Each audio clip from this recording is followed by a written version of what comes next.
minutes toward the top of the hour on this Tuesday morning. I'm Sarah Colvin, and joining me live on the phone, I welcome our Director of Public Works, Stan Santos. Stan, good morning. Good morning, Sarah. How are you today?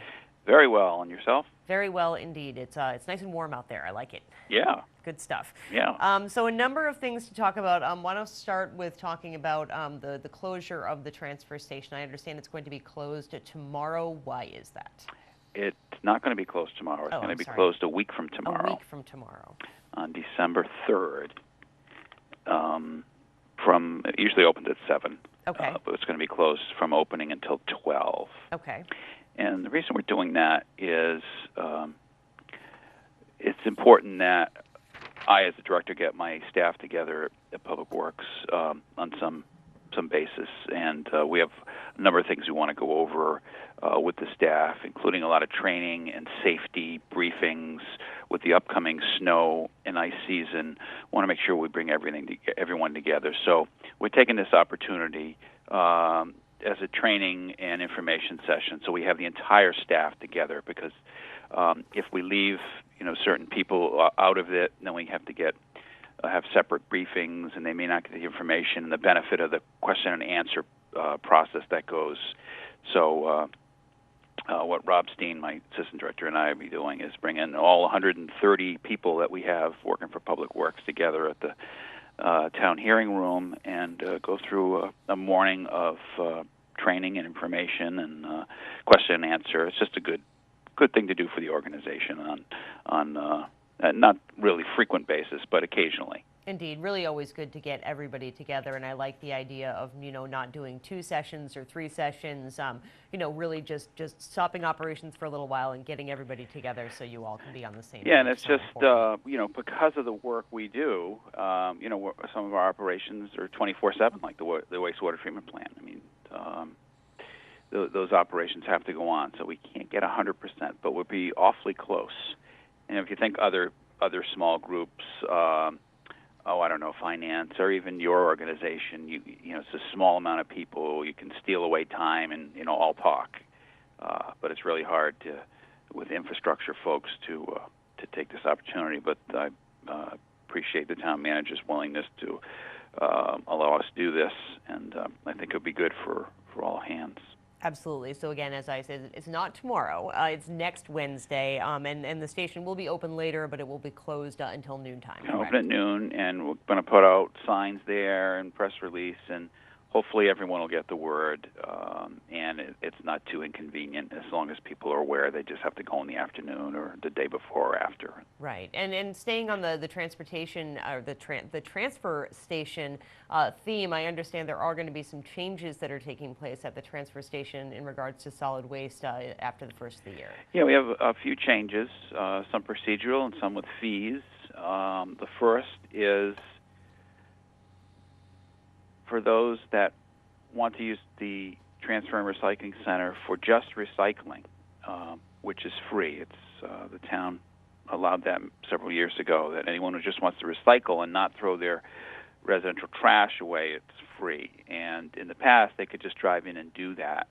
The problem with that is we were getting people from other towns and who knows where coming in because there was no way to check them. Right. So starting January 1st, we're going to be offering a sticker for recycling only, and that's a free sticker. It won't cost anything, but we want to make sure that it's Barnstable residents that are taking advantage of that very generous opportunity by the town council.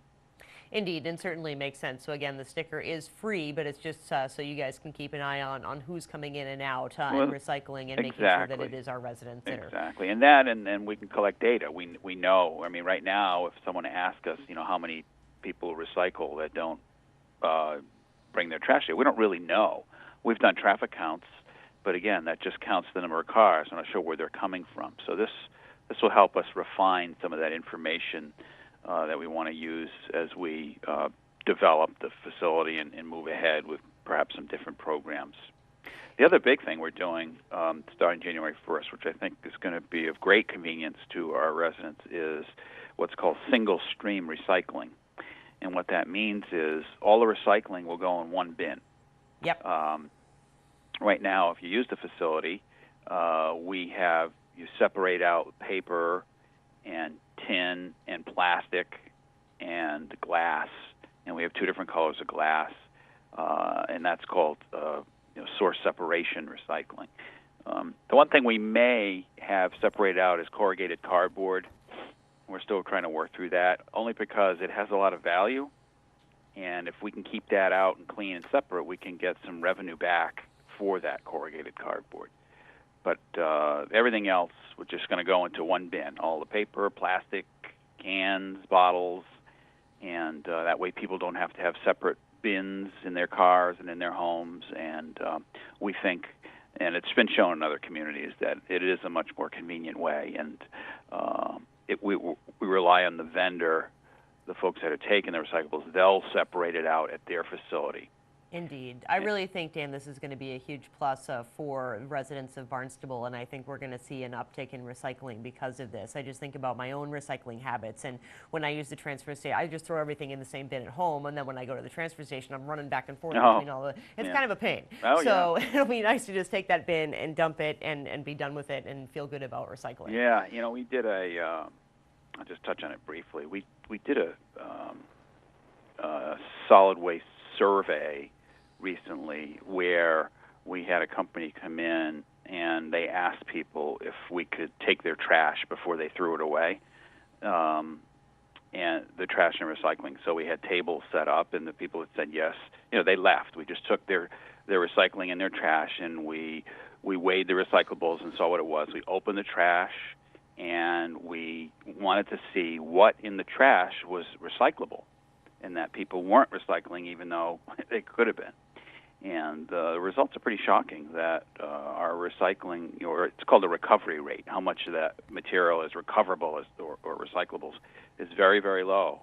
In other words, much of what went into the garbage bag, which was going into the compactor, was recyclable, even for people who were recycling already and that were actually keeping certain things out. Not good.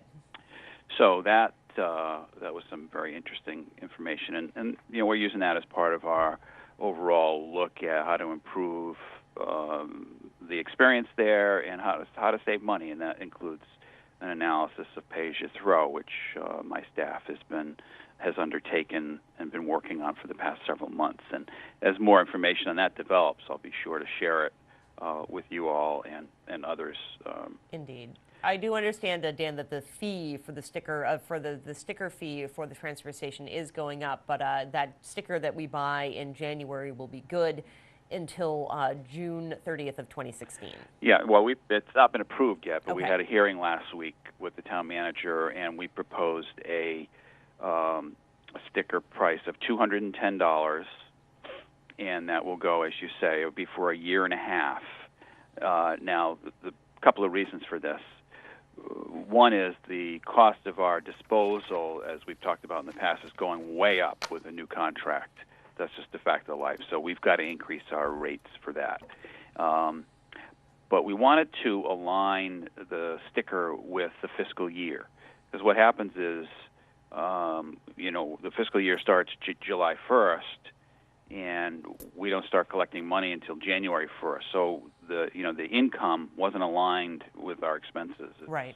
And so we figured, let's do this all at once. And basically, for this year and a half, you're paying less for a sticker at $210 for that 18-month period than you did this year for a 12-month period. Right. You're getting And for those that might say, well, that doesn't make sense if your prices are going up. Basically, what we're doing is for that extra 6 months, we're using our cash reserves to mitigate that increase. So basically, we've built up some cash reserves over the years, and we're going to use some of that to the residents' benefit in the sticker price. Absolutely. So, Dan, anything else about the transfer station that you feel our viewers should be aware of? No, I think we made a little change to folks that want to get rid of construction demolition. They used to either drop it off down below, or you could go up top and throw it over the wall. We've eliminated that. There was an injury, and we've had a couple of people almost hurt with that tall wall there, and we just need to eliminate that as a possibility for injury. So it's a little less convenient for some folks, but it's much more safer. So Yes. That's just something else we've done there. Safety always very important. Lots going on, and I think lots more to come. Absolutely. Well, I know that you will keep us up to date for sure on what's going on at the transfer station, and I think we'll have to come over there and check out the new single stream once January comes around. Yeah, sounds good. All right, Dan, thank you so much, and have a wonderful Thanksgiving. Thank you. You too.